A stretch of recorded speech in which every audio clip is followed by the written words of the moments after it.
In the question, what is most likely required of a firm that creates and maintains GIPS-compliant composites? The correct answer is A. Portfolios are assigned to composites based on future expectations because the GIPS standards require that the criteria for including portfolios in composites be established in advance, on an ex-ante basis. This ensures that the inclusion process is consistent and transparent, and not subject to manipulation based on past performance. Explanation. Ex-ante basis, according to GIPS, firms must define and document the criteria for including portfolios in composites before the portfolios are managed under those criteria. This pre-established method helps maintain consistency and fairness in performance reporting by preventing cherry-picking portfolios based on their performance outcomes. Consistency and transparency. By setting these criteria in advance, firms can apply them uniformly across all relevant portfolios. This process ensures that all portfolios that meet the predefined criteria are included, thereby providing a true and fair view of the composite's performance.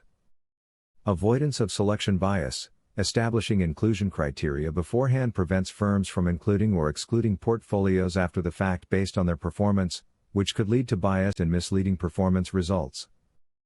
This approach aligns with the overall goal of GIPS to promote global best practices in investment performance reporting, ensuring that performance results are comparable and reliable across different firms and jurisdictions. Let's see the answers and a short explanation of the other questions. In the question about John Smith, option C is correct.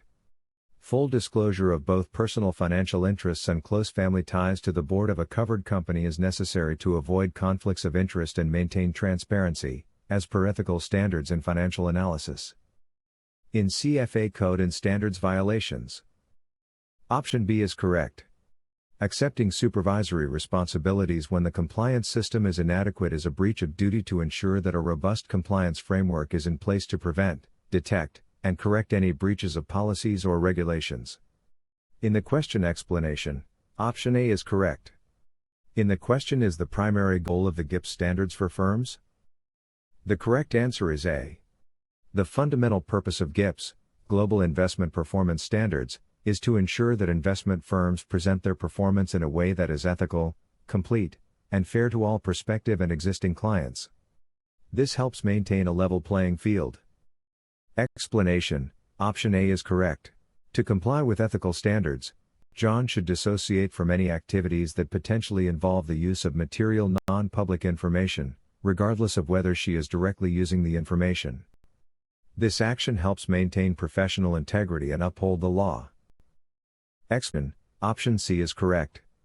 Johnson violated the standards by not disclosing the internal referral fees to his clients, and by not fully disclosing the nature of his perks from the third-party tax services. Full transparency is required under the CFA standards to avoid conflicts of interest and ensure fair treatment of clients.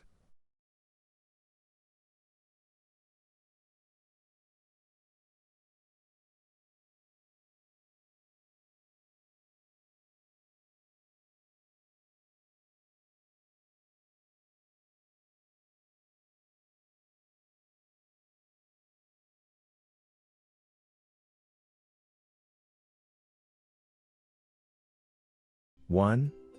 Akira Tanaka's online forum post.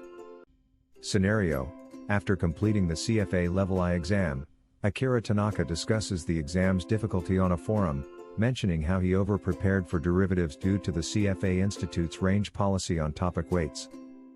Violation: C. Providing information about topics tested on the exam.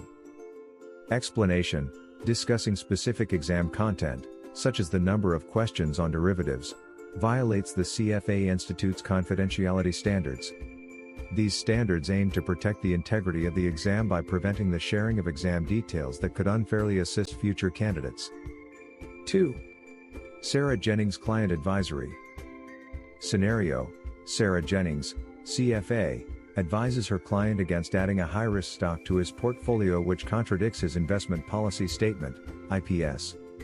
Despite warnings, the client insists on proceeding with the purchase. Correct action: A. Purchase the stock based on the client's request. Explanation: while Jennings' responsibility is to provide informed advice, the ultimate decision lies with the client. After ensuring the client understands the risks, Jennings should respect his decision and update the IPS to reflect the new investment, maintaining documentation of the advisements and client's acknowledgement of risks. 3. Emma Clark and third-party research. Scenario: Emma Clark